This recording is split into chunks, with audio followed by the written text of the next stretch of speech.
ఎంతో మంది ఉన్నారు.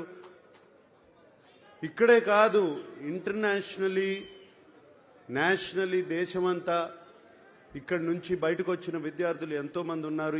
ఈ పేరుకి ఎంతో మంచి పేరు తెస్తున్నారు.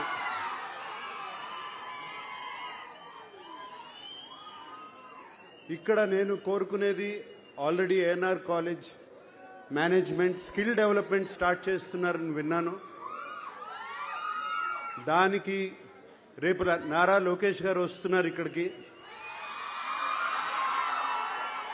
అది చాలా సంతోషంగా ఉంది ఆయన రావడం. ఆయన వచ్చినప్పుడు మేనేజ్మెంట్ వాళ్ళు ఆయనకి చెప్పి దీన్ని ఒక పెద్ద ఎత్తున చేయాలని, అలాగే ఎమ్మెల్యే రాము గారు దీనికి తోడ్పడాలని మనస్ఫూర్తిగా కోరుకుంటున్నాను. అండ్ నన్ను ఇక్కడ వెల్కమ్ చేసిన కమిటీ వాళ్ళందరికీ థ్యాంక్ యూ. నన్ను ఇక్కడికి రమ్మంటాం, థ్యాంక్ యూ అండి. నా తరపున, మా అక్కయ్య సుశీల తరపున, అలాగే మా అన్నయ్య వెంకట్ తరపున, ఏఎన్ఆర్ ఫ్యామిలీ తరపున మేము ఈ ఏఎన్ఆర్ కాలేజీలో ఒక స్కాలర్షిప్ నాన్నగారి తరపున, అమ్మ తరపున పెట్టాలని మేమందరం అనుకున్నాము.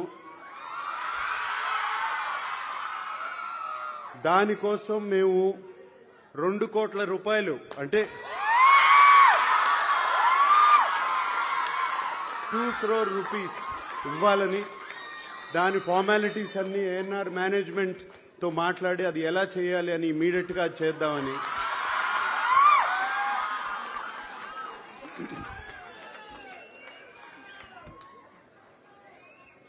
నాన్నగారు ఎప్పుడో ₹1,00,000 ఇచ్చారు. ఇప్పుడు మేము అంత కూడా ఇవ్వలేకపోతే బాగుండదు. సో అందుకనే అది ఇవ్వాలని. నేను యాక్చువల్గా చెప్పాలి అంటే ఇంట్లో బయలుదేరే ముందు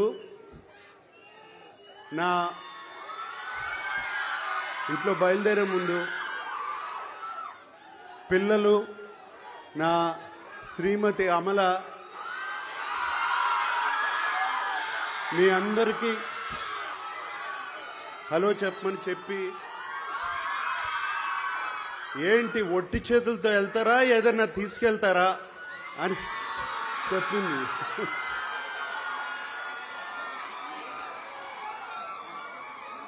సో అందుకనే ఈ డొనేషన్ రేపు వెంటనే జరుగుతుంది.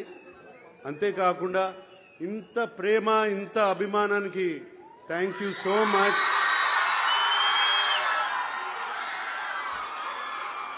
అందరికీ థ్యాంక్ యూ సో మచ్.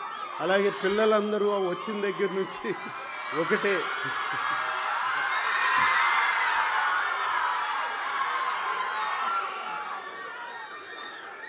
మరొక్కసారి